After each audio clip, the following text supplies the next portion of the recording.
Buenas tardes a todas y a todos. Bueno, les damos la más cordial bienvenida a las instalaciones del Programa Universitario de Estudios sobre la Ciudad de la UNAM y también a las personas que nos están siguiendo a través de Internet. Puedes participar en esta actividad académica que organiza nuestro programa junto con el Instituto de Geografía de la UNAM, ¿no? En esta ocasión tendremos la participación del doctor Madison Johan Carmona Rojas, ¿no? Que nos va a hablar sobre un tema, eh, pues a lo mejor un poco ortodoxo, pero muy interesante, que se llama Jugar con la vida, financiarización de los equipamientos de salud en Colombia. Antes de leer su trayectoria curricular de Madison, voy a permitir hacer una breve introducción, si me lo permiten. Bueno, como ustedes saben, el tema de la financiarización es actualmente un aspecto relevante porque es transversal a muchos procesos de nuestra vida cotidiana, solo que muchas veces no se analiza así. Pues hay una trayectoria últimamente dentro de los estudios urbanos, trabajar con temas de financiarización por diferentes motivos. Uno de ellos es que la financiarización es un motor de transformación urbana, porque finalmente es, digamos, la fuerza del dinero, del capital, la que está moviendo muchos de los procesos que después ya los vemos reflejados en otros eventos, digamos, ¿no? Se habla mucho de gentrificación. Pues la gentrificación es un resultado de cómo se mueven los mercados inmobiliarios, sobre todo en este caso mercados residenciales, y que detrás de todo ello hay un elemento que generalmente no se analiza, no se observa, no se considera, que justamente es el papel que tiene el capital, digamos, ¿no? Y en este caso, el papel que tiene el capital financiero como tal, ¿no?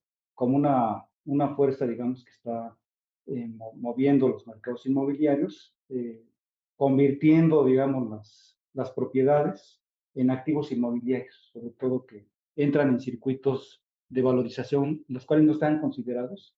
Los proyectos de vivienda se introducen en los mercados de valores, por ejemplo, las propiedades comerciales, los mercados de oficinas, las naves industriales y logísticas, hoteles, escuelas. Actualmente hay toda una serie de procesos que están de alguna manera vinculados a estos procesos de los mecanismos de financiarización inmobiliaria.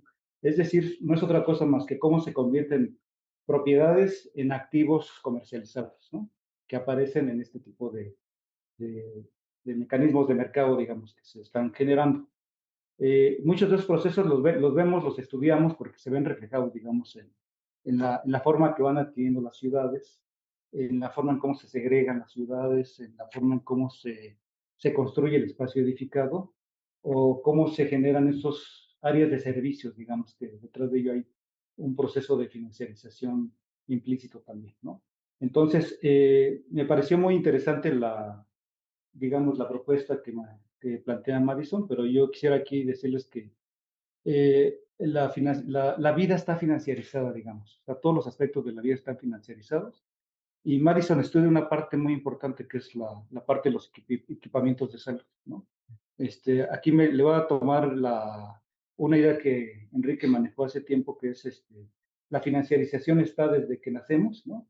Sobre todo en este caso los hospitales, ¿no? Son equipamientos de salud, hasta que nos morimos, ¿no? Porque, por ejemplo, el grupo Galloso ya está, digamos, también adquiriendo pues las propiedades de los cementerios en modelos de financiarización, ¿no? Entonces, desde que nacemos hasta que nos morimos, pasamos por toda una serie de procesos que están financiarizados, ¿no? Si vamos a un centro comercial, es muy probable que el centro comercial sea un mecanismo detrás de él haya actores financieros, digamos, en la construcción y en la renta de las propiedades dentro del centro comercial.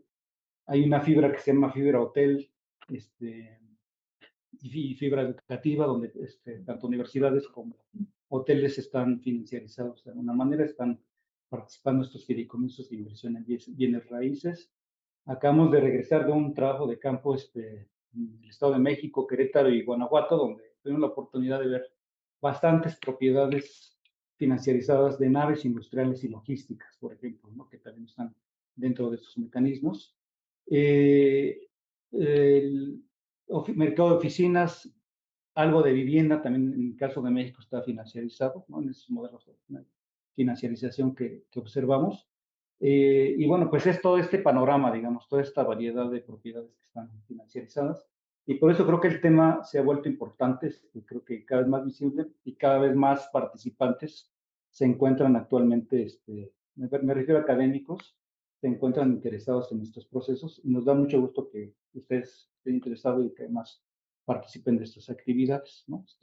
Más adelante vamos a organizar algunas otras. Recientemente se publicó un libro sobre financiarización en América Latina, donde tuvo la oportunidad de participar Madison, el doctor Salinas, Enrique, servidores. Entonces, esos temas van en ascenso y ese libro pronto lo vamos a presentar también en la Universidad Autónoma de Morelos y en el Instituto de Investigaciones Económicas, ¿no? Entonces, hoy les vamos a estar mandando información sobre estos eventos. Entonces, pues le damos la bienvenida al doctor Madison también y agradecer que se haya acercado, que hayan pensado en el PUEC, ¿no? Para esta actividad académica. Me voy a permitir leer algunas notas sobre su trayectoria académica. Él es doctor en Geografía por la UNAM, maestro en Ciencias Sociales y Humanidades por la UAM Coajimalpa y licenciado en Ciencias Sociales por la Universidad Pedagógica Nacional de Colombia. Actualmente es profesor del Departamento de Ciencias Sociales de la Universidad Pedagógica Nacional de Colombia, donde también coordina el semillero de investigación en problemas urbanos contemporáneos.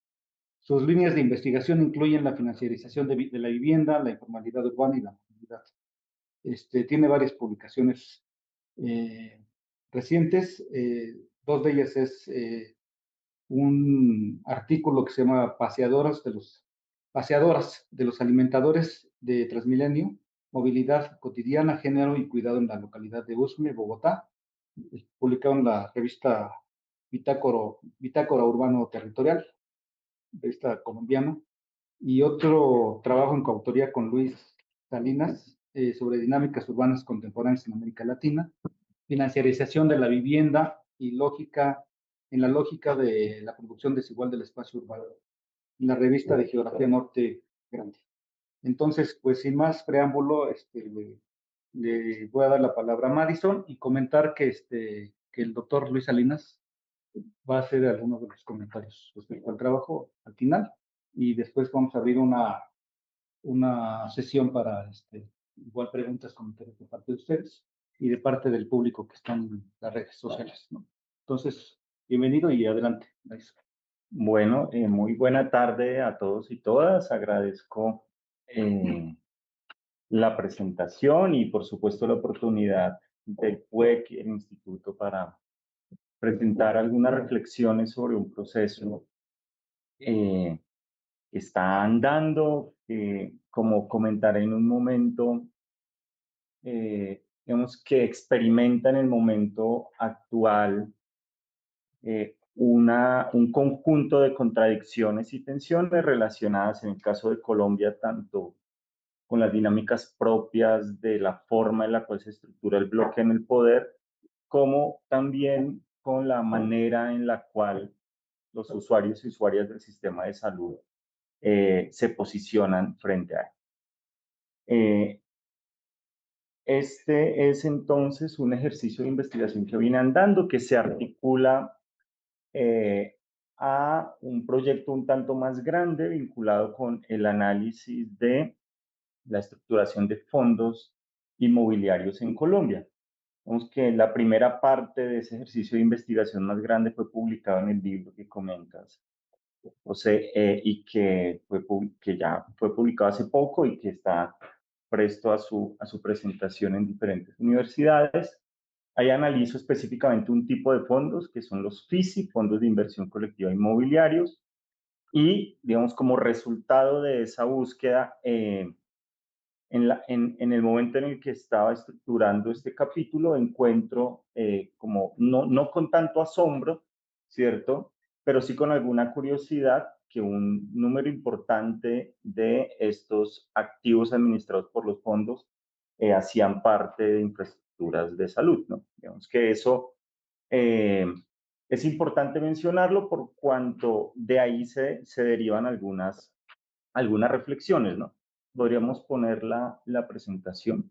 Bien, entonces, algunas de estas reflexiones hacen parte de los trabajos conjuntos que hemos desarrollado eh, con Luis en el Instituto de Geografía y el Semillero de Investigación de Problemas Urbanos Contemporáneos, que precisamente este año cumple 10 años de funciones ininterrumpidas.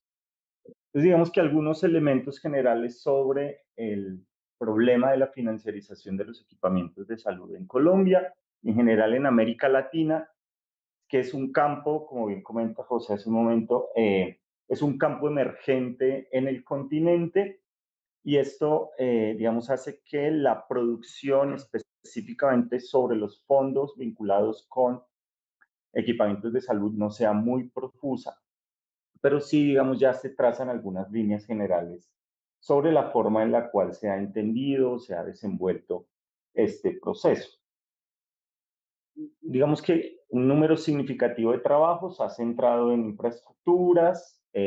Ahora justamente estamos con una colega de Brasil coordinando un número monográfico en la revista Territorios. Espero que en un par de meses puedan ustedes ya consultarlo, la revista Territorios de la Universidad de Rosario sobre infraestructuras en América Latina, y algunos textos versan sobre el vínculo entre financiarización e infraestructuras, digamos, en las diferentes fases, tanto en la fase constructiva como en la gestión específicamente de infraestructuras viales. Luego tenemos, digamos, los amplios trabajos que hay sobre vivienda. Aquí tenemos, por supuesto, colegas que han trabajado este tema con muchísima amplitud y claramente, digamos, el asunto de la deuda que progresivamente vamos nosotros observando cómo se convierte en un elemento de carácter transversal. De allí entonces que yo mencione que las investigaciones sobre financiarización de la salud en América Latina son un tanto más limitadas, no inexistentes, pero sí limitadas por el foco que se ha puesto en otros ámbitos.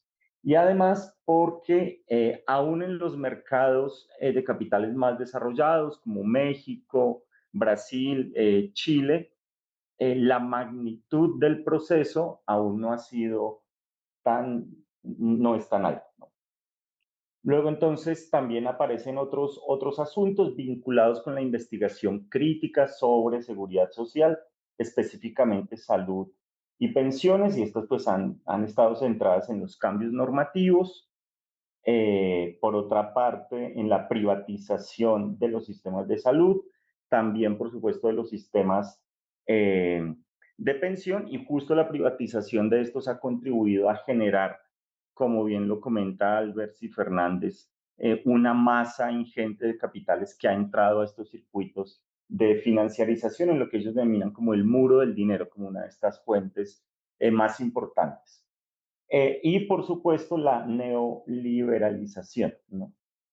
Junto, digamos que con este panorama también es importante mencionar una investigación o un trabajo que desarrollamos con Luis en el marco de la pandemia sobre el caso de la financiarización de las farmacias y las empresas farmacéuticas. Esto salió publicado como un artículo en la revista Urbano de la Universidad Bio Bio en Chile, y ahí también digamos que trazamos nosotros algunas líneas sobre ello. Siguiente, por favor.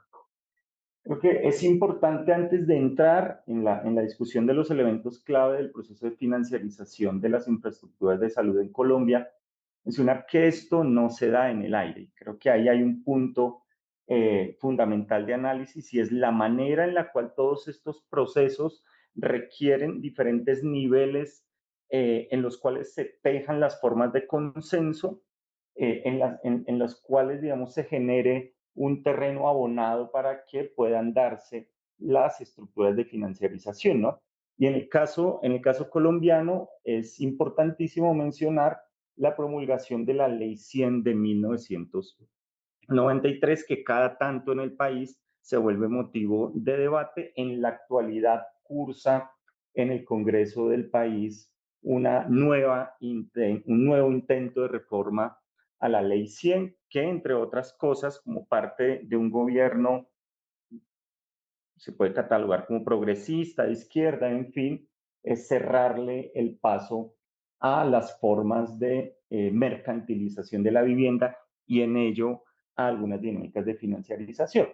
En esta ley 100 de 1993 se establecen entonces que el sistema de salud se estructura a partir de tres regímenes. Uno, que es el régimen contributivo, en el que están los trabajadores, trabajadoras que trabajan digamos, en el escenario formal, junto con también aportes de trabajadores independientes que quieren, digamos, acceder al sistema de salud de carácter formal, del régimen contributivo.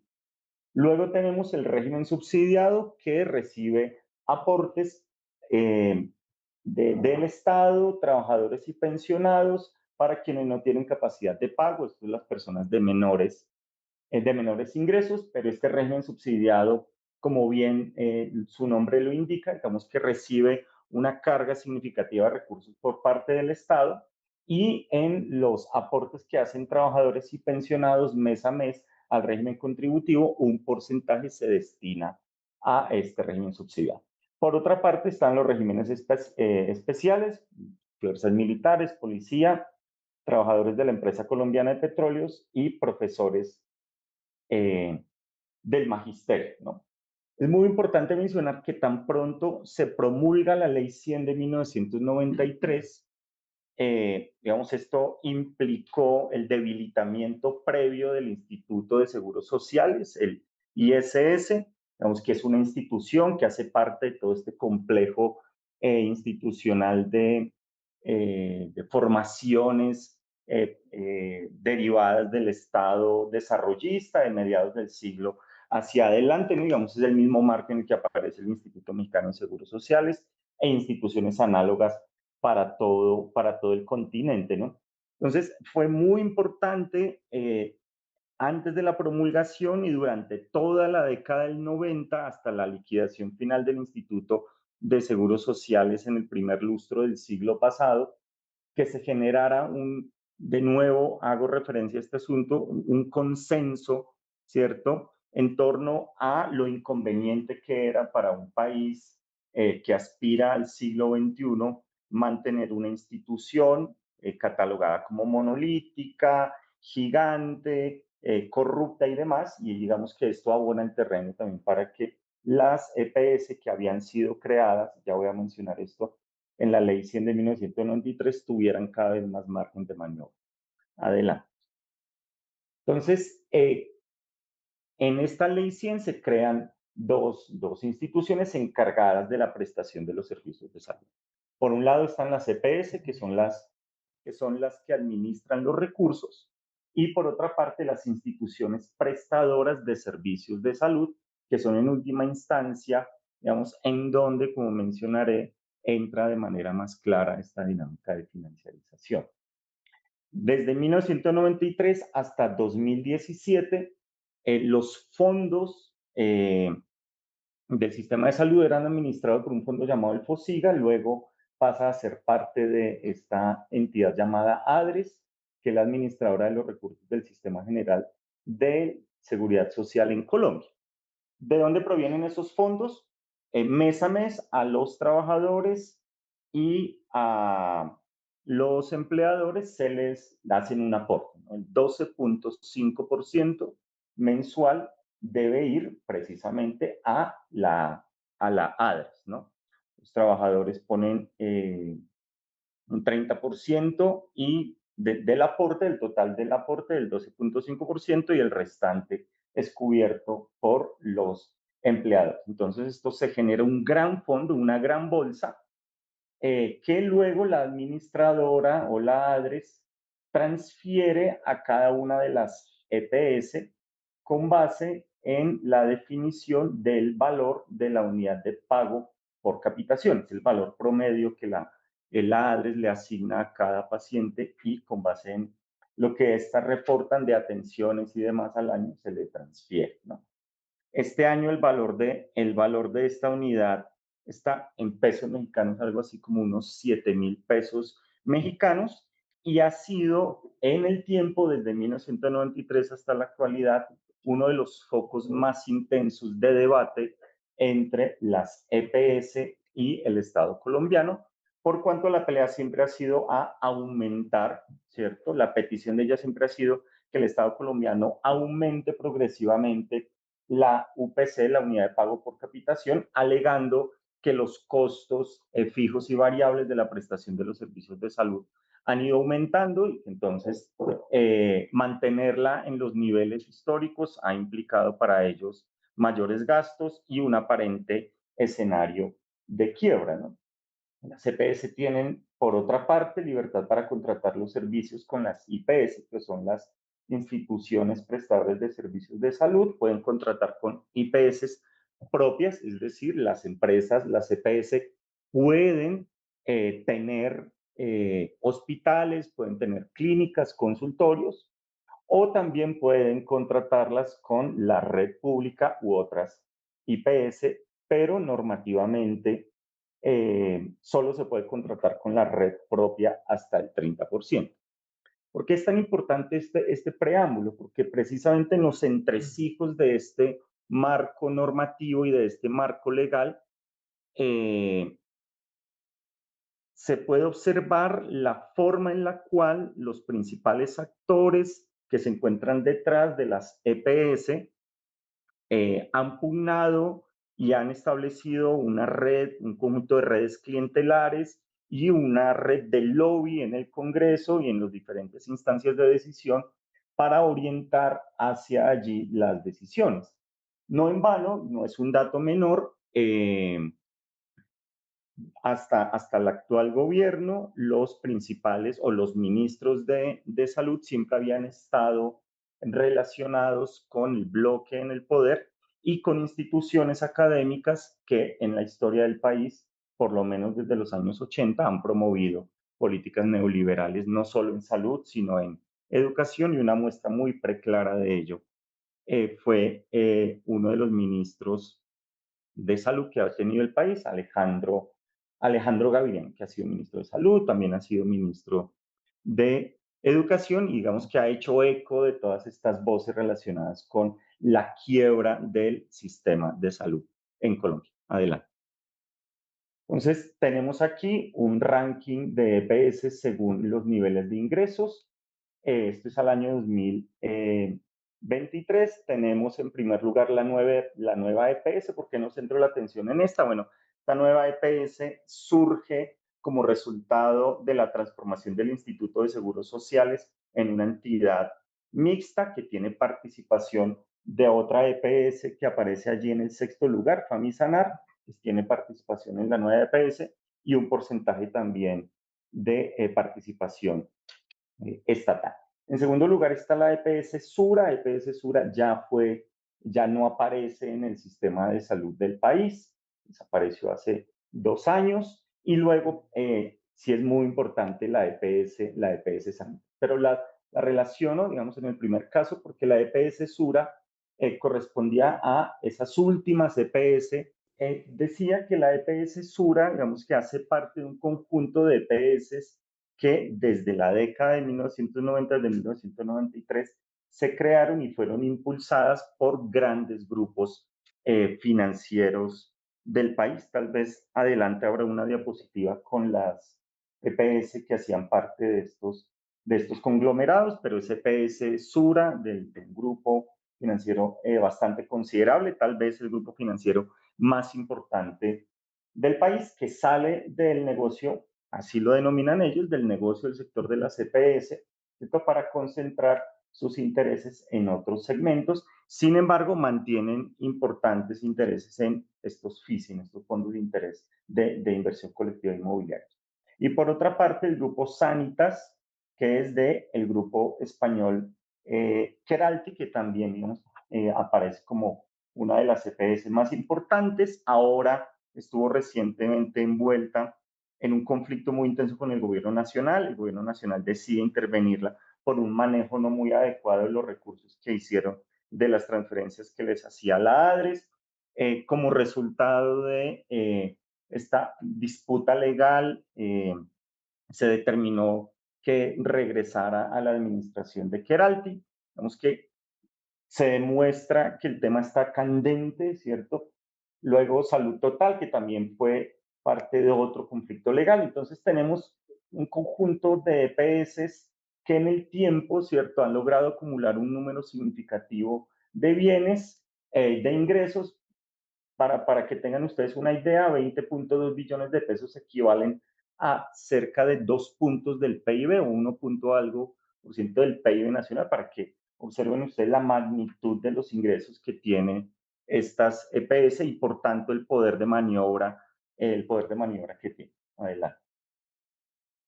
Y tenemos aquí, en relación con lo que comentaba hace un rato, el balance de contratación de los servicios de las EPS.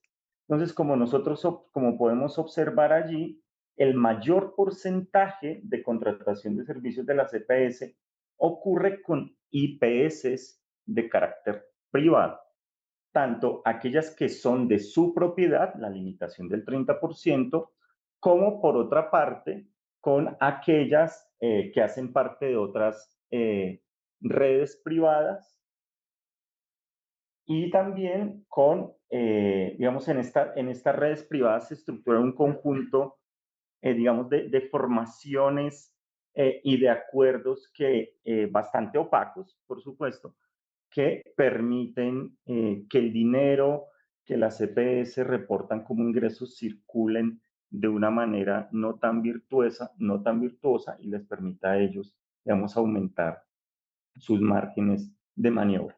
Y el caso de las IPS públicas es un caso bastante agudo, que hacen parte de los hospitales, son los hospitales públicos, y en la actualidad las EPS, principalmente aquellas de carácter privado, tienen una deuda bastante considerable con las IPS públicas, ¿no? Entonces, por un lado, las EPS hablan de una quiebra del sistema de salud, ¿cierto? Esto se manifiesta en dificultades en la atención médica en los diferentes niveles. Por otro lado, las entidades, las IPS públicas, observan cómo sus finanzas están cada vez más menguadas y le reclaman a las EPS que le paguen sus acreencias, ¿no?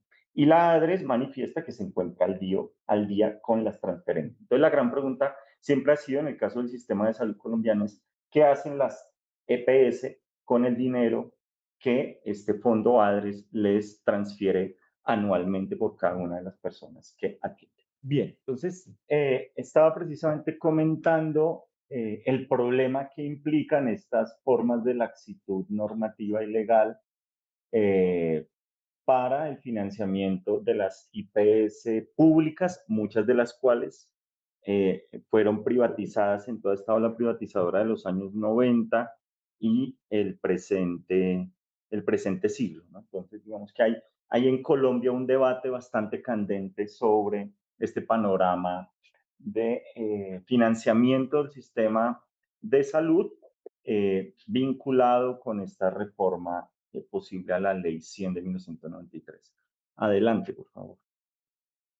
Bien, entonces comento aquí que podríamos nosotros identificar un conjunto de mecanismos de financiarización digamos, en términos amplios de la salud en Colombia. Lo que implica esto es aquellos ámbitos vinculados con el cuidado de la salud, con la seguridad social. Esto es no solo las entidades promotoras de salud, sino también la gestión de activos inmobiliarios, ¿cierto? De equipamientos, que es lo que vamos a comentar en un momento, la gestión de medicamentos y la gestión de planes de salud. Entonces, comento que este conjunto de medicamentos o ámbitos han ido aumentando en el tiempo. En el caso del primero, la gestión de entidades promotoras de salud.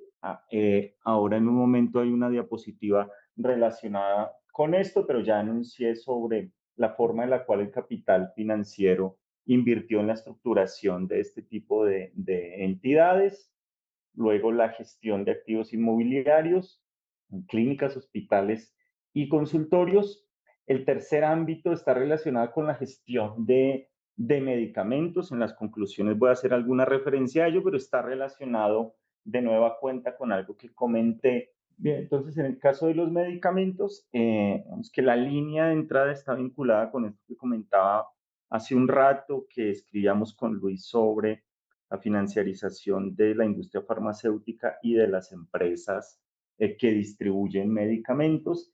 En el caso, digamos que en el caso colombiano, también como parte de esta panorama de crisis de la salud que ha sido como tan discutido por parte de las EPS, ha habido cambios significativos tanto en las entidades gestoras de medicamentos como en el debilitamiento de las funciones públicas de vigilancia y también el debilitamiento de las entidades de las empresas públicas que en un momento de la historia económica del país produjeron medicamentos, ¿no? Y finalmente, vemos como uno de los ámbitos que aparece también en este panorama de financiarización es la gestión de planes de salud, ya no relacionados con las EPS, sino con seguros de salud complementarios, ¿no? Seguros de gastos mayores, medicina, planes de medicina prepagada y otras, digamos, otras estrategias. Digamos que estos cuatro elementos, a mi modo de ver, hacen parte del núcleo fuerte de los mecanismos de financiarización de la salud. Voy a mencionar enseguida el mecanismo 1 y luego pasaré al 2, que es el objeto de esta plática. Adelante. Entonces, en el caso 1, gestión de entidades promotoras de salud, tenemos cuatro, digamos, formas de participación de grupos financieros, principalmente los tres primeros, que es el Grupo Financiero Suramericana, es un grupo de muy vieja data en el país, ¿cierto? El banco, digamos que el Banco de Colombia, digamos que hace parte de este grupo financiero. El Banco de Colombia es uno de los bancos más antiguos del país, junto con el Banco de Bogotá, que hace parte de otro grupo financiero. Son ambos bancos de las últimas décadas del siglo XIX y se comprometieron con la estructuración de esta EPS Sura, que como mencionaba dejó de funcionar hace muy poco tiempo. También el grupo Colpatria, que hace parte del grupo financiero Colpatria, que también se alió ahora hace poco con un grupo financiero mundial, tuvo una EPS, la EPS Colpatria, y también el grupo financiero Bolívar tuvo su EPS, la EPS Salud Bolívar. Muy importante observar cómo en el caso de la primera y tercera EPS, digamos, estos grupos financieros, estos conglomerados financieros, digamos, tienen intereses en diferentes ámbitos de la realidad económica del país, ¿no? Y en particular han sido actores determinantes en las dinámicas de financiarización de la vivienda y de otros ámbitos de la vida, toda vez que el Grupo Suramericana tiene los fondos de inversión fondos de inversión inmobiliaria, tienen los bancos que prestan el dinero a las personas, o sea, que prestan las hipotecas, tienen también los bancos que financian los proyectos de vivienda, diferentes proyectos inmobiliarios, también tienen las aseguradoras que hacen parte de todo este entramado y lo mismo ocurre con el grupo Bolívar, ¿no? La constructora Bolívar, está el banco que es Da Vivienda y vuelvo al caso de Suramericana, es que también tiene una empresa cementera que es Argos, ¿no? Es que hay un panorama de integración económica bastante fuerte en este caso. Y por último, la EPS Comeva, ahí el caso es un tanto inverso. Primero fue la EPS, que hacía parte como de una entidad de carácter cooperativo, que luego se estructuró un banco que es el Banco Omeva, pues digamos que de menor importancia en el panorama bancario y financiero del país, ¿no? Es que eso, en tanto, este mecanismo 1 de gestión de entidades promotoras de salud. Vamos a el siguiente, por favor.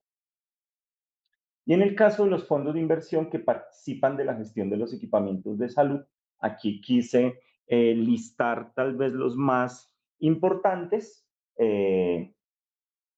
Hacen parte bueno, son fondos de inversión con sede en diferentes países. En el caso de Fresenius tiene sede en Alemania, en el caso de Ashmore tiene sede en Estados Unidos, ¿no?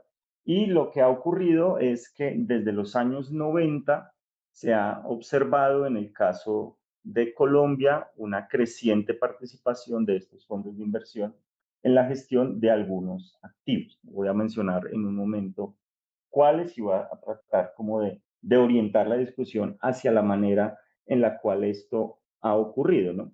Vemos que de forma particular, en este panorama de transformaciones tan aceleradas en el número de EPS, en la década del 90, recién se empezó, el número de EPS fue gigante, cerca de una centena, luego fue disminuyendo, se fue depurando, un conjunto de fusiones hasta las que tenemos en la actualidad. Digamos que en ese panorama de transformaciones y de estructuraciones y reestructuraciones normativas, estos fondos de inversión fueron encontrando un terreno cada vez más fértil para sus operaciones en diferentes ámbitos. Vamos a la siguiente, por favor.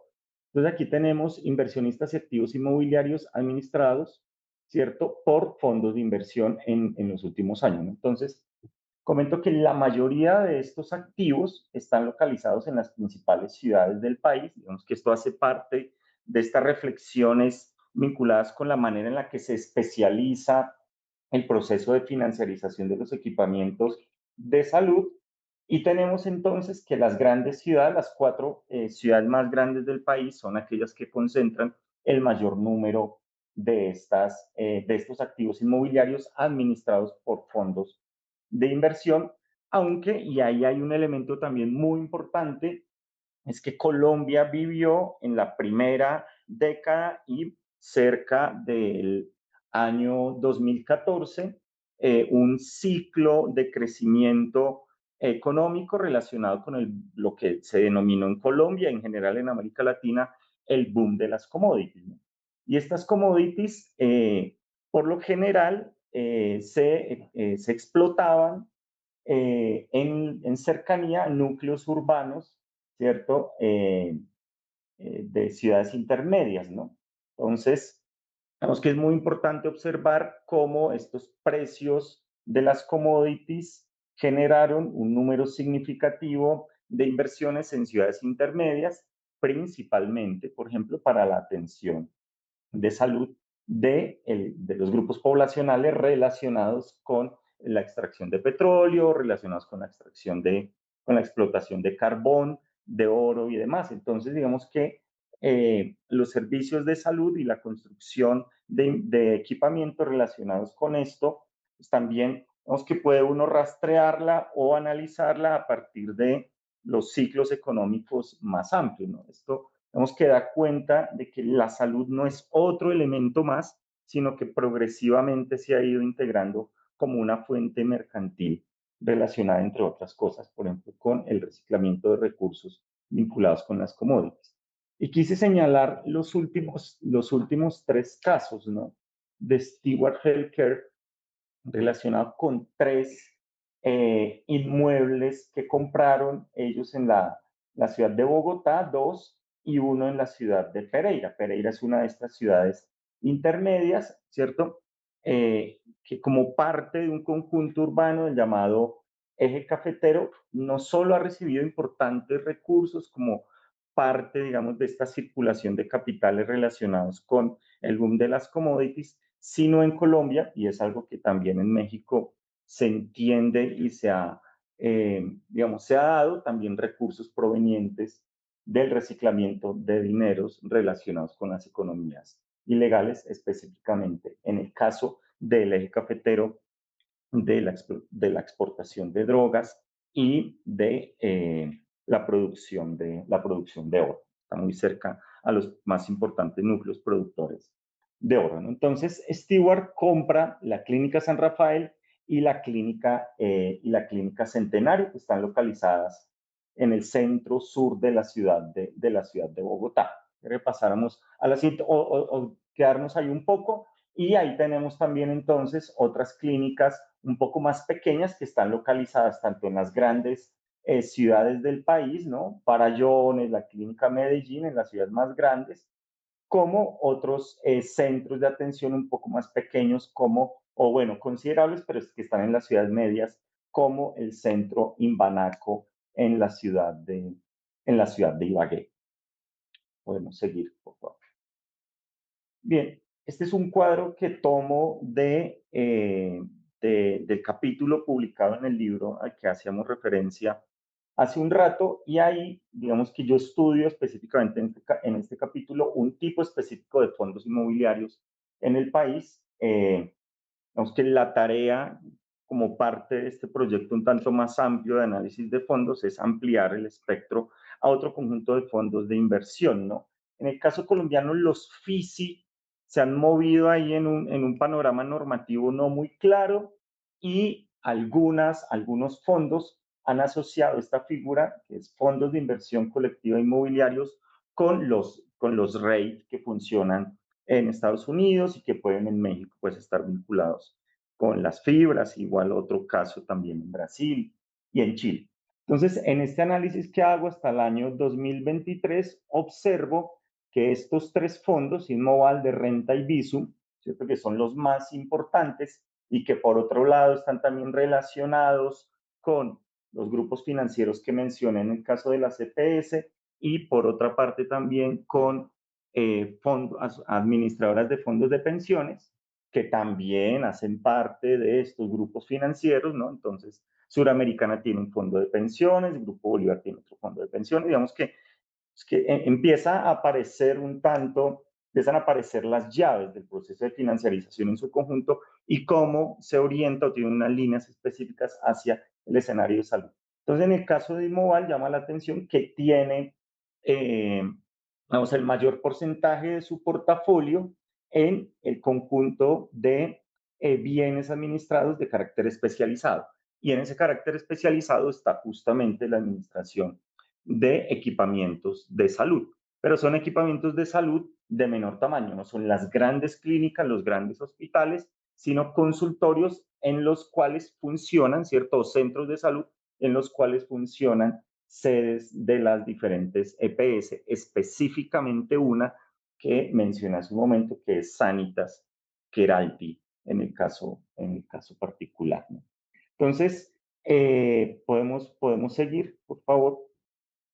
Entonces, aquí aparece, digamos, otro elemento relacionado con los mecanismos y es, bueno, ¿qué tipo de de activos inmobiliarios, de equipamientos son gestionados por estos fondos? Entonces, aparecen tres elementos principales. En primer lugar, son activos privatizados, ¿cierto? En esta ola privatizadora de los años 90 y el presente siglo, y ahora son gestionados por fondos de inversión. Ahí traje unos ejemplos que aparecerán más adelante en las imágenes, ¿cierto? Eh, muchos de estos activos entonces están tanto en las ciudades grandes como principalmente en las ciudades intermedias, en las cuales la crisis de la salud fue particularmente álgida por cuanto la privatización de estos equipamientos públicos de salud, ¿cierto?, representó para la población un gran panorama de incertidumbre, ¿no? Digamos que en las grandes ciudades había un tanto más de posibilidades de encontrar atención en salud que en las ciudades más pequeñas o en las ciudades intermedias. Entonces tenemos activos privatizados y ahora gestionados por fondos de inversión. Principalmente esos activos privatizados hacían parte del Instituto Colombiano de Seguros Sociales, ¿no? Entonces, tanto hospitales como clínicas que habían sido producidas generalmente en los años 60 y 70 por esta entidad fueron privatizados. Es también importante mencionar que hasta la Ley 100 de 1993, que es la Ley de Seguridad Social, en esta también está cobijada el cambio en los sistemas de pensiones, ¿no? Como ya había ocurrido en Chile desde los años 1987, en Colombia se abre el sistema de pensiones a la participación privada bajo la forma, igual que en Chile, de las AFP, administradoras de fondos de pensiones. Aquí en México es un tanto más adelante, en 1997 con las AFORE, pero llama muchísimo la atención cómo son los mismos actores que participan de todo este entramado. El Seguro Social tenía entonces la administración de salud y la administración de pensiones, ¿no? Los fondos de pensiones Esto lo discuto en otro texto que publiqué sobre, digamos, el camino hacia la financiarización de la vivienda a partir del análisis normativo. Entonces, comento cómo en el portafolio autorizado por el Gobierno Nacional de inversiones que pueden hacer las AFP, digamos, un número significativo está, como ocurre con la mayoría de fondos de pensiones en el mundo, en bonos de deuda, en títulos de deuda del Estado colombiano en este caso, pero digamos que el porcentaje que más ha ido creciendo en los últimos años de ese portafolio de inversiones, las AFP en Colombia administran recursos del orden de los 400 billones de pesos colombianos. Hace un momento mencioné que podríamos tener una idea de que 10 billones son un punto del PIB, entonces pensemos que 400 billones son una cifra bastante considerable de este. Entonces, uno de los porcentajes más importantes que ha ido creciendo hasta ahora se ubica en el 12%, digamos, de las inversiones de las AFP, está precisamente en fondos de inversión inmobiliaria, como los que mencionaba, los que comentaba hace un rato. Vamos que el segundo son activos privados que han sido adquiridos por fondos de inversión, ¿cierto? Tanto en las grandes ciudades como en las ciudades más pequeñas para alojar clínicas, hospitales, consultorios y centros de diagnóstico médico. Y el tercer asunto son activos construidos y gestionados directamente por los fondos de inversión colectiva inmobiliarios. Y digamos que es el ámbito digamos, el ámbito más reciente, toda vez que los fondos de inversión colectiva inmobiliarios no tienen mucho tiempo en el país. El primero que se constituyó de manera un tanto más formal fue en 2017, con las inversiones más visibles, aunque su constitución legal fue en el año de 2007, y digamos que ha hecho parte de un conjunto ahí de cambios normativos bien intensos. Entonces, podemos pasar, por favor. Entonces tenemos aquí el caso de la clínica Avidanti Manizales, construida en 1976 por el Instituto Colombiano de Seguros Sociales y adquirida por Avidanti en 2008. También Avidanti, este fondo, ha adquirido otras clínicas en otras ciudades del país, como en la ciudad de Santa Marta, también como parte de una clínica que fue privatizada, ¿no? Entonces, ahora esto es gestionado por un fondo de inversión. Siguiente. En el siguiente caso tenemos activos privados que han sido adquiridos por fondos de inversión. En este caso el que mencionaba Stewart. Ahí de hecho en la imagen el logo de color azul es el de este fondo. Stewart entonces se hace al control de esta clínica, otra en Bogotá y otra en la ciudad de Pereira. Esta es construida en 1968 y muy reciente, en el año 2022, fue adquirida por este fondo de inversión. Digamos que, como veíamos en un cuadro anterior, es que el número de adquisiciones, de fusiones, es bastante reciente, ¿no? No es un proceso que tenga mucho tiempo en el caso colombiano. Y en el siguiente tenemos activos construidos y gestionados directamente por fondos de inversión colectiva inmobiliarios. Aquí tenemos el caso del Centro Médico Ciudad Jardín, localizado al sur de la ciudad de Cali, y es gestionado por el Patrimonio Estrategias Inmobiliarias. Patrimonio Estrategias Inmobiliarias se promociona en Colombia como el primer REIT, pero es importante mencionar que en Colombia la figura del REIT estatuida formal normativamente en el ordenamiento jurídico y financiero del país no existe, sino algunas formas que pueden ser asimilables a ello. Y este patrimonio de estrategias inmobiliarias tiene diferentes segmentos, entre ellos este especializado en salud, construyó y gestiona en la actualidad residencias universitarias en esta dinámica del Student Housing Rate. También gestiona centros comerciales, oficinas corporativas y sedes de entidades bancarias en todo el país, como Da Vivienda. Entonces, digamos que estos son como dos elementos importantes que quería mencionar, ¿no? ¿Cuáles son este tipo de activos y los mecanismos a través de los cuales identificó han entrado estas dinámicas de financiarización. Vamos a las conclusiones. Entonces, comento que las sucesivas reformas neoliberales han abonado el terreno para la llegada de fondos de inversión al sector de salud. Digamos que estas reformas en Colombia, en particular en este sector, pues se pueden rastrear hasta 1993, aunque antes de ello ya había algunos procesos de compra por parte de entidades extranjeras. Digamos, el tamaño de mercado de capitales en el país es relativamente bajo y esto explica por qué, entre otras cosas, digamos, no podemos nosotros observar una masa tan considerable de capital y unos procesos muy bien estructurados de financiarización en los diferentes ámbitos. De hecho, esto ha hecho que también, digamos, no exista aún la necesidad explícita de estructurar un mecanismo normativo específico para este tipo de fondos, pero es un proceso que anda y que también se mueve de manera un tanto acelerada, con independencia, creo que es algo importante mencionarlo, con independencia de las tendencias políticas de los gobiernos de turno. Vemos que, como ustedes bien saben, Colombia hasta este momento tiene un gobierno cercano a alternativas progresistas o de izquierda, pero las dinámicas se han tratado, digamos, se han tratado de mantener por los acuerdos y la forma en la que en el bloque, en el poder, se tramitan este tipo de asuntos, ¿no?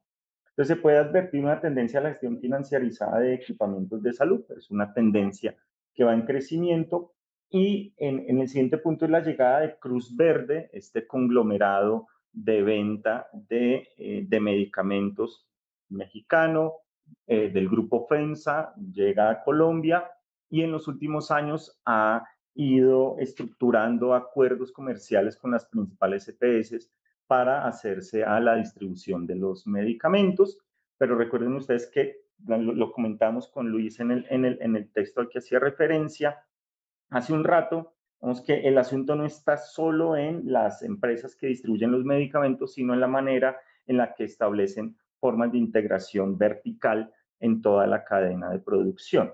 Y por último, digamos, los mecanismos de financiarización de la salud agudizan la crisis, ¿cierto? De salud agudiza la crisis y por supuesto representa una forma bastante extrema de mercantilización.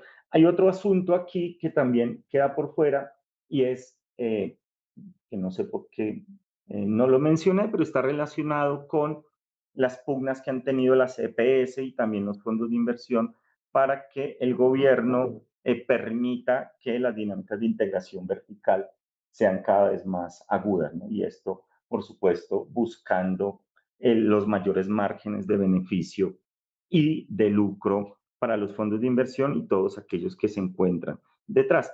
Hay algo interesante en la producción bibliográfica que mencionaba hace un rato, que no es tan extensa, y es que me encontré con algunos textos que tienden a confundir, digamos, la manera en la que el proceso de financiarización de la salud se ha dado en la mayoría de países. Entonces me encontré con que un texto comenta que las dinámicas de privatización, ¿cierto?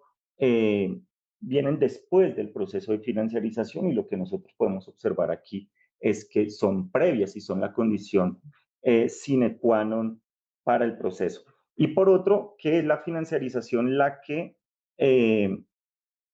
digamos, una relación no muy clara entre financiarización y mercantilización. Y nosotros podríamos mencionar que la financiarización como una manifestación extrema, contemporánea de mercantilización de la salud, que en última instancia representa este escenario que mencionaba en el título de la comunicación y es jugar con la vida. Y juegan con la vida toda vez que buscan que estas formas de financiarización se expandan a los diferentes ámbitos de la realidad, ¿no? Entonces, eh, si alguien ha logrado entender el proceso económico como totalidad, podríamos entenderlo y hay como una contradicción, ¿cierto? Son precisamente los grandes fondos de inversión, ¿no? Ellos van por todo, mientras nosotros en diferentes espacios de acción sociopolítica vamos solo por partes.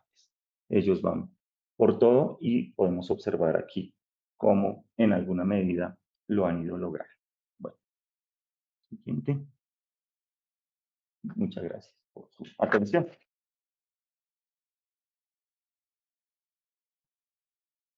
Muchas gracias, doctor Madison Carmona.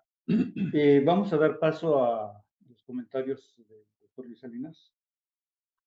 Por favor, Luis. Sí, gracias. Buenas tardes a todos, a todos. Yo solo quería hacer un par de comentarios igual para dar paso a preguntas o comentarios, ¿sí? Eh, el primero de ellos, bueno, creo que lo mencionó al principio de la presentación el doctor Gasca respecto al tema de la financiarización, que es un tema, digamos, que está presente en los distintos sectores de la economía. Así hagamos referencia a cuestiones industriales, cuestiones de vivienda, cuestiones de salud, como lo desarrolla Madison. Pero hay un eje, digamos, me parece muy importante, también que se ha trabajado, desarrollado en los últimos años y que refiere a la financiarización en la vida cotidiana, ¿no? Y creo que ese es un elemento central que nos permite también entender un poco esta lógica que muchas veces lo vemos en cuestiones muy abstractas, aterrizarlas y entenderlas qué está pasando, qué está sucediendo y cómo nos está afectando, ¿no? Por una parte, es muy importante, por ejemplo, las últimas imágenes que presentaba Madison sobre la expresión también territorial, espacial, sobre estos procesos financieros, por una parte, pero también vinculado evidentemente lo que tiene que ver con la vida cotidiana, ¿no? Y ahí luego es cuando hacemos reflexiones y cuando estamos poniendo atención a procesos que nos están afectando de manera directa, ¿no? Y con ello refiero un poco al mismo título de la presentación. Me llamó la atención cuando mostraba, presentaba, hablaba de jugar con la vida, porque finalmente creo que son distintos elementos que nos están afectando de formas diversas. Por mencionar algunos, creo que el desarrollo, la construcción histórica de las últimas décadas, por ejemplo, nos están haciendo ver o enfrentándonos a procesos de un futuro incierto. Ese futuro incierto tiene un valor o le están poniendo un precio. Y eso lo vemos en nuestra vida cotidiana y quizás lo hemos normalizado. Y eso es, digamos, común, por ejemplo, ver los seguros que nos venden, por ejemplo, de gastos médicos mayores, los seguros que nos venden para un auto que además, pues es hoy en día una cuestión normativa, ¿no? O sea, que nos impone el Estado y que tenemos que cumplir. Pero todos esos aspectos finalmente están jugando un poco con nuestra vida, la están mercantilizando, digamos, y este incierto del futuro creo que le están poniendo precios de distintas formas. El tema de la salud, por ejemplo, quien no, digamos, intenta o pretende, digamos, protegerse de cuestiones de salud. Entonces, sabemos o hemos normalizado, hemos comprado también un discurso de que el Estado no es competente para ello y entonces normalizamos y conseguimos, compramos seguros de gastos médicos, ¿no? Entonces, pero eso es, por ejemplo, en temas de salud, en temas les comentaba de lo incierto de los seguros, qué sucede también con los fondos de ahorro para retiro que mencionaba Mason también, que ha sido una constante. Cuando nosotros vemos distintos países en América Latina, bueno, es una constante. ¿Por qué? Porque eso permite captar capital justamente para llevarlo, vincularlo al sector financiero. Entonces, me parece que son elementos muy importantes a considerar que la financiarización, digamos, está presente en distintos sectores y nos afecta de determinadas maneras en la vida cotidiana. Un elemento que desarrolla Mason refiere al tema de la salud, ¿no? Y ha entrado en esto de manera más particular, a mí me llama la atención cómo podemos, digamos, el trabajo que presenta Mason un poco desarrolla ciertos antecedentes históricos, porque cuando nosotros hablamos de financiarización tampoco tenemos que pensar en un parteaguas, ¿no? O hablar de los 70s, 80s hacia acá como si fuese una imposición por parte de distintas políticas internacionales, ¿no? Creo que debemos de considerar una cierta continuidad histórica, es decir, Mason hablaba, entre otras cuestiones, por ejemplo, de algunas políticas neoliberales que dieron paso a que este sector de servicios, digamos, salud, fuera apetecible por distintos fondos de inversión.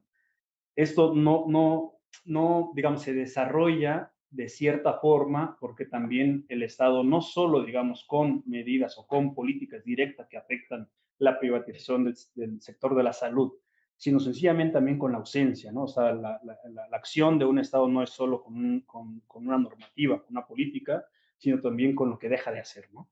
En el caso de México también, por ejemplo, vemos muy presente la ausencia en términos, por ejemplo, de inversiones, de infraestructura en el tema de la salud. Y evidentemente ahí es como un gran mercado en donde el sector privado lo puede potencializar o puede estar presente, ¿no? Entonces, eso va a ser algo, me parece, muy importante, en el cual vemos este vínculo también, sí, con procesos neoliberales, con políticas que están incidiendo, que están privatizando distintos sectores de la economía y en este caso de la salud, pero aunque no los veamos de manera explícita, hay algunos otros aspectos como esta falta o esta ausencia por parte del Estado en los distintos sectores, ¿no? Para ello, la Babitsas habla un poco sobre expropiación financiera, que es un concepto muy, muy interesante. Y este vínculo o este desarrollo histórico también es importante, cómo lo podríamos también analizar o tratar respecto a una relación a diversas escalas, ¿no? Es decir, cómo la libre movilidad de capital está permitiendo que distintos fondos de inversión puedan estar actuando en los distintos países. Mason hablaba de una entidad promotora de salud que es Sura, pero no sé si ustedes recuerdan ahorita, pero hay comerciales en México, es decir, es una empresa de servicios financieros en México, en Brasil, en Uruguay, en Panamá, es decir, que tiene distintas sedes o que participa en distintos países en América Latina, evidentemente, de ahí su nombre también. Pero lo que voy es que esa apertura o esa libertad de movilidad de capital está permitiendo que fondos de inversión de distintos empresas estén participando en los distintos sectores de la economía, ¿no? Y por supuesto, afectando en la vida cotidiana, ¿no? Aquí se ha trabajado mucho, por ejemplo, el caso de las fibras, ¿no? Estos fideicomisos que cuando uno, por ejemplo, revisa cuáles son los sectores en los cuales están involucrados, de ahí nos podemos dar una idea que prácticamente todos los sectores. El doctor Gasca hablaba, por ejemplo, de las fibras de educación, las fibras de hotel, pero bueno, hay fibras destinadas para casi todos los usos de suelo porque finalmente es un negocio rentable, ¿no? Y algo que llama la atención también es de que muchas veces, o no muchas veces, es la forma en la cual esto ha sido posible a partir incluso de no solo sea el sector privado con sus propios recursos, ¿no? Sino incluso ahora, pues, por ejemplo, esto de los fondos de ahorro para el retiro, eh, son un elemento muy importante para estar financiando estos proyectos inmobiliarios, ¿no? Para el caso de las fibras, ahorita estaba entre el 35 y 40%, ¿no? Del capital de las fibras proviene de estos fondos de ahorro, ¿no? O sea, ahora ya está poniendo, digamos, en cierto riesgo, no el capital propio, no el capital privado, sino ahora incluso el capital de los trabajadores, ¿no? Pero todo eso tiene que ver, digamos, también con un contexto, sí, neoliberal, que está afectando de distintas formas, como quizás no lo habíamos visto en las últimas décadas, la vida cotidiana, ¿no? Yo lo quiero dejar hasta aquí. Igual yo creo que sería conveniente si abrimos un momento, ¿no? Para preguntas, comentarios. Sí, bueno, mientras se va preparando, hay una pregunta que tenemos, un comentario que tenemos en línea, le voy a dar prioridad. Dice, saludos, vivo en Cúcuta. Mi EPS es Sanitas. La última vez que fui a una consulta me dijeron que no había medicamentos. No, es un comentario. Bueno, nada, si se parece con México es pura coincidencia. ¿Alguien más tiene alguna pregunta? Sí, pues ahora con lo que comentaba, buenas tardes, perdón, con lo que comentaba el doctor Luis y con la exposición del doctor Madison, en esta idea de que un conjunto de elementos de la vida cotidiana se están financiando, ¿qué especificidad podría tener como justo en el tema de la salud y también qué se diferenciaría con el tema de la vivienda, sobre todo si lo pensamos como en términos también espaciales? Y como en esta doble forma que pudiera tener, no sé si me expreso bien, la financiarización, como en este ámbito específico de las finanzas, pero también en su concreción material en el espacio, ¿no? Y en ese sentido, por ejemplo, el tema que ha pasado acá en México con la ebullición como de consultorios de farmacia, en realidad ahí es donde se atiende pues, las clases populares, Eso lo vemos como muy práctico en el paisaje, ¿no? En el paisaje urbano, pero seguramente tiene su correlato generalizado, no sé, cómo establecer ese eslabón, ¿no? O esa vinculación. Bien. ¿Algún otro comentario? Yo creo que tengo dos. No voy a hacer mucho contexto. En cuanto a los fondos de inversión, ¿has identificado que participan a partir del mercado primario o secundario? Si en el primero es por acciones o el otro es a partir de acciones de empresas globales que están capitalizando estas, o es mercado secundario que cualquier público en general podemos adquirir acciones para su capitalización y así proceder a su titulización de ciertos inmuebles en ese sentido, permisos urbanos médicos. No sé si hayas identificado eso. Y lo segundo, a través de los tres fondos de inversión que has identificado, estos mismos cómo inciden en el jugar con la vida. Es un caso multiescalar en el cuerpo, individuo, con las relaciones sociales. No sé si se han identificado este proceso, si algunos solo eso. Bien. Sí, Alejandro. Sí, gracias. Buenas tardes. Bien, obviamente la temática, de algún modo que tratas, como bien dices, hablas de un tema de un campo emergente que se está desarrollando. Yo, bajo mi experiencia más bien educativa, diría, ¿cómo podrías tú ejemplificar para mí, para los asistentes o para el público que puede después ver esta grabación, me imagino que estará, cómo pueden ejemplificar esto con una realidad concreta, ¿no? A nivel de una persona en Colombia? Una familia puede ser, pues me imagino una familia del estándar de Colombia, una familia media quizás de bajos recursos o una familia de altos ingresos, ¿no? ¿Cómo lo veríamos? Porque eso nos permitiría trasladar el ejemplo, como bien decía el doctor, a la realidad que tenemos nosotros, o lo que comentaban ustedes, ¿no? En un ámbito un poco más didáctico, si fuera posible. Gracias. ¿Alguien más? Entonces, si quieres, sí, ahorita hacemos ronda. Muy bien. Bueno, muy interesantes las preguntas. Yo creo que con estas tendría que organizar otro proyecto de investigación. Pero entonces, voy a mencionar algunos asuntos, ¿no? En primer lugar, voy con la segunda pregunta de Omar, y es sobre el asunto de la financiarización de los medicamentos. Ya con Luis me excusarán el ejercicio un tanto autorreferencial, pero ahí lo que nosotros identificamos fue, digamos, en el rastreo. Fue además un asunto muy sensible, que fue durante la pandemia, ¿no? Nosotros, un tanto en el desespero de la pandemia, nos pusimos a pensar qué es lo que está pasando con las personas que no tienen un servicio de salud, un servicio de salud, ¿no? En el caso de México, venían voces en diálogos y digamos en trabajos de campo virtuales que realizábamos. Era bueno, ¿qué están haciendo ustedes para atenderse en particular frente al contagio del COVID? Pero la gente decía, pues, lo que tenemos a la mano son las farmacias con consultorio. Vimos si las farmacias con consultorio son un asunto tan importante, ¿cómo es que se han ido expandiendo? Entonces, encontramos algo muy importante que se entronca con estas discusiones sobre la financiarización de la vivienda, en general de la salud, y es el papel de los cambios en los marcos normativos, ¿no?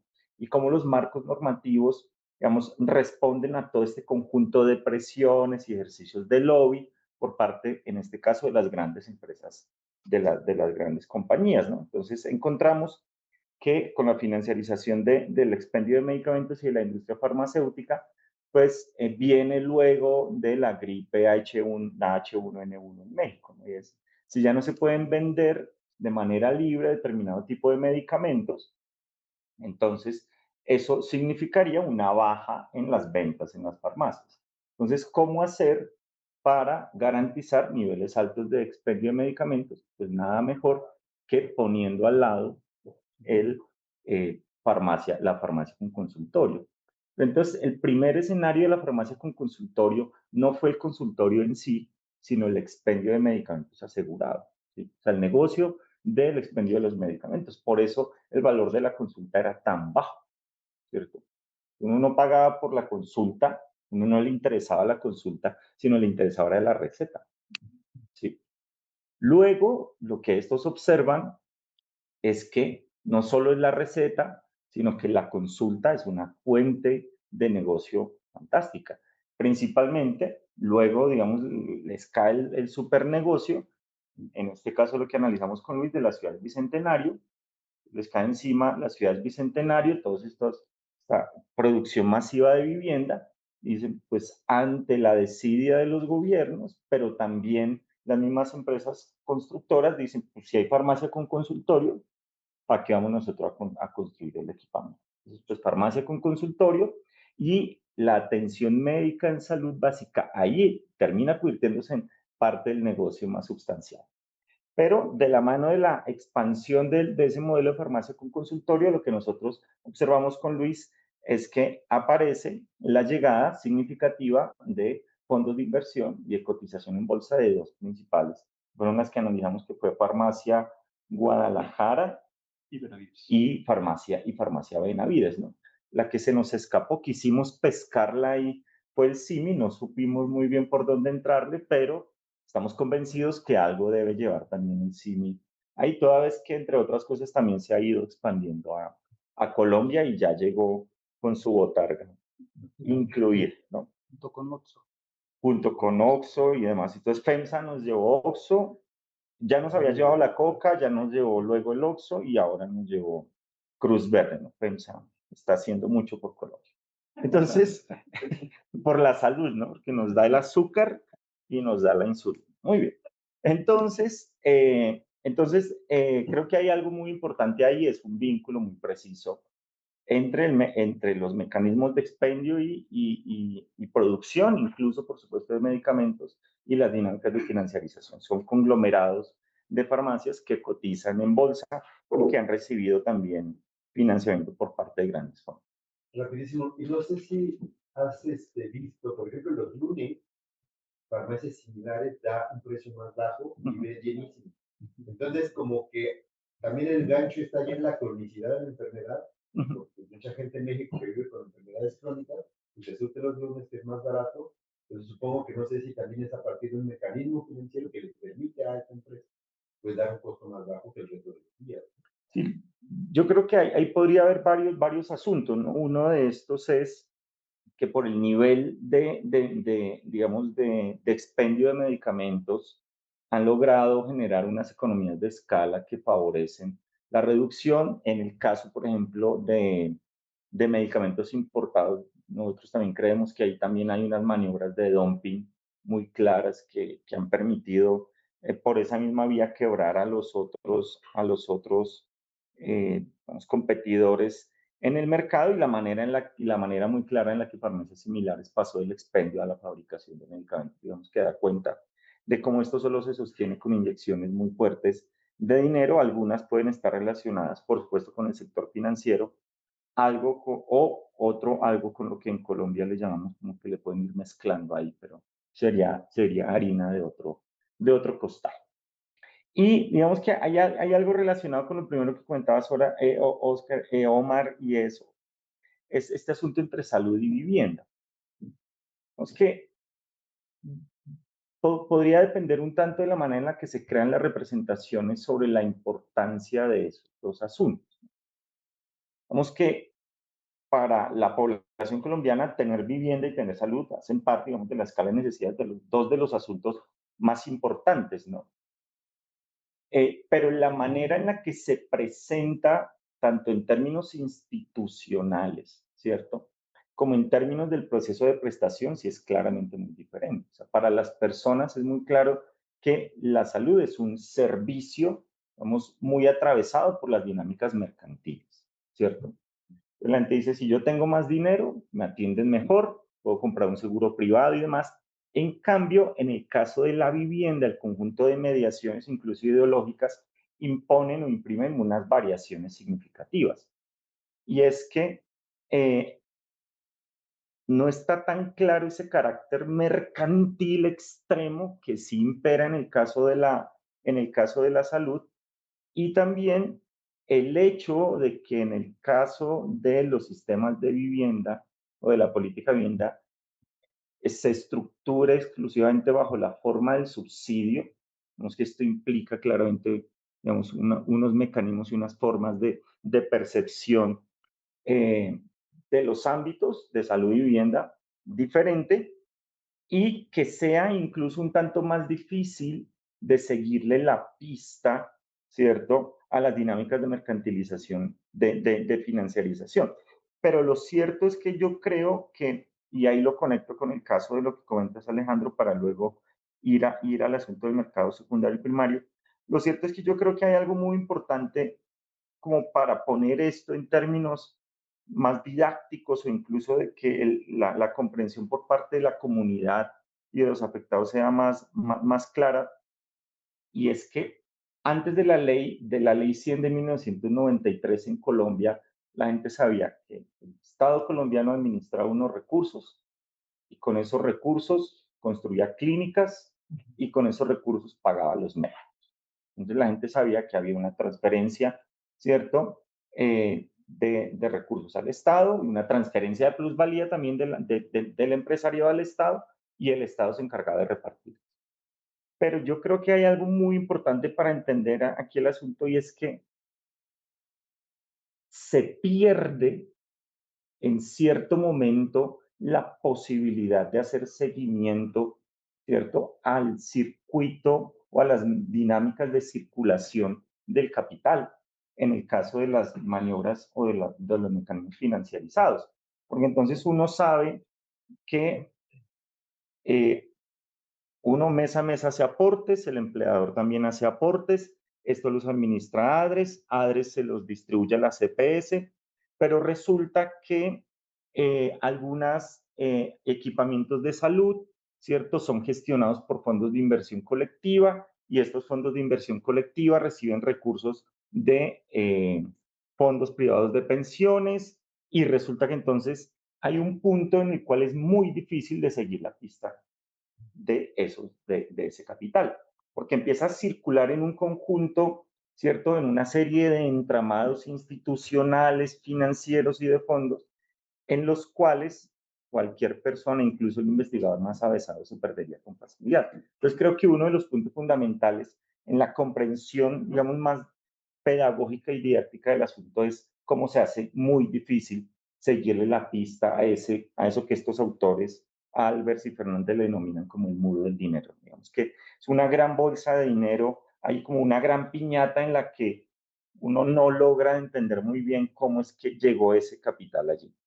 Por último, el asunto es que funciona principalmente en el mercado primario, salvo en el caso de los activos administrados por FISI, ¿cierto?, en los cuales es posible que personas naturales tengan inversiones, pero principalmente son grandes fondos de inversión en el mercado primario. Eso sería la respuesta. Gracias. ¿Alguien más o en línea? No hay ahorita, ¿verdad? Todavía. Sí. Bueno, yo te quisiera preguntar, Madison, si nos puedes ampliar un poco más la perspectiva de una comparación, digamos, entre gobiernos neoliberales y gobiernos progresistas, ¿no? Porque hay un paralelismo ahorita con México, ¿no? Entonces, lo que estamos viendo es que bajo ciertos campos parece ser que sí hay un recambio, digamos, en cuanto a políticas neoliberales, pero en otras se mantiene, ¿no? Y creo que en esta parte de la financiarización y en otros campos de inversión, sobre todo de infraestructura, lo que parece que está cambiando es las coaliciones, digamos, entre gobierno y empresarios, ¿no? A diferencia de los gobiernos anteriores, ¿no? Como que eran unas coaliciones y ahora parece que están reformulando los actores participantes de estas coaliciones, que al final de cuentas son los beneficiarios, digamos, de los mecanismos desregulatorios o facilitadores, sobre todo de inversión, tanto en infraestructura como en esta parte de los mercados financieros, ¿no? Entonces, ¿tú cómo lo ves esto en Colombia? ¿Este paralelismo es similar? Hay una continuidad, ¿no? Con ciertos cambios. No es que haya acabado el neoliberalismo, sino que hay una readaptación del neoliberalismo a los gobiernos de izquierda, ¿no? O de tipo progresista. Y creo que aquí se ven estas readaptaciones con mayor claridad. Pero no sé qué tú podrías decirnos al respecto. Sí, yo creo que hay algo muy importante por entender, y es como los horizontes de temporalidad en los cuales se mueven estas dinámicas de financiarización y en los horizontes de temporalidad en los cuales se da el despliegue, ¿cierto?, tan extremo, podríamos decirlo, tan pernicioso de estos fondos de inversiones, que son horizontes de temporalidad muy altos, ¿cierto? Por cuanto hay algo muy claro, y esto se entiende muy bien, y es el capital, si bien se alimenta de la circulación constante por la masa, ¿cierto? El capital en sus diferentes segmentos, por la masa que logra tener y que logra movilizar, el capital puede esperar. Pero los gobiernos progresistas, ¿cierto?, por la manera en la que se estructuran las dinámicas del poder, no pueden esperar para ofrecer soluciones, ¿no? Y los ciclos de gobierno son muy cortos, ¿cierto?, frente a lo que puede hacer el capital. Entonces el capital puede claramente poner un stop a algunas de sus reivindicaciones, algunos de sus flancos de negocio, en el entendido de que pueden adaptarse fácilmente tanto a estos gobiernos progresistas o de izquierda, como incluso incluso a condiciones bastante extremas, ¿no? Puede ahí ir agazapándose, pero los gobiernos progresistas o de izquierda tienen que mostrar resultados muy rápidos, y lo que ocurre en el caso de Colombia, ya no sé si en pasado o en presente, este gobierno ya va de salida. En Colombia son 4 años, ya le queda un solo año y este último año es preelectoral. Ya no va a alcanzar ni siquiera a firmar un presupuesto nacional bien financiado para el siguiente año. Entonces, el resultado de eso es que una de las grandes apuestas de este gobierno, que fue la reforma de salud, una reforma más profunda y más honda, no logró desplegarla. Por otro elemento, que está muy relacionado también con lo que comentas, Omar, y es el sistema de salud, ¿cierto? Y digamos que esto también permite que se aceiten muy bien las dinámicas de financiarización. Los sistemas de salud están pensados en la gente enferma, no están pensados en gente saludable. Entonces, gente enferma y enfermar a la gente, ¿cierto?, se convierte en uno de los elementos fundamentales. Ahí siempre se me viene a la mente una película gringa que protagoniza Matt Damon y refiere muy bien lo que ocurre, ¿no? Entonces, es un muchacho que se está muriendo en Estados Unidos, está muriendo de cáncer y el seguro que tiene contratado no le quiere autorizar el tratamiento, ¿cierto? Pero al interior, en los papeles de la aseguradora, esta observa que construir hospitales para ese tipo de tratamientos de cáncer sí puede ser lucrativo, pero entonces le niega la atención al muchacho, pero sí está promoviendo la construcción de ese tipo de centros para generar otro ámbito de negocio. Entonces, un sistema pensado en enfermar a la gente se choca con la propuesta, digamos, más honda de este gobierno, que iba más allá de lo institucional, y era: debemos pensar el sistema de salud no en la gente enferma, sino en promover que la gente esté alentada, esté saludable. ¿Y cómo se logra eso? Con mecanismos de medicina preventiva. Y eso es muy viejo, pero lo que nosotros hemos observado es que en América Latina no funciona en gran medida por estos mecanismos, digamos, neoliberales que se alimentan de gente enferma. Entonces, un mecanismo de medicina preventiva por un lado, y por otro, con algo que a mi modo de ver fue un gran acierto, pero que no se logra materializar, es la estructuración de alianzas público-populares. Entonces son prevenir la enfermedad y alianzas público-populares para que en esas escalas, ¿cierto?, en el mayor conocimiento y reconocimiento de las realidades de salud de las comunidades, pudiera haber unas formas de alianza entre las comunidades y el Estado para poder atender.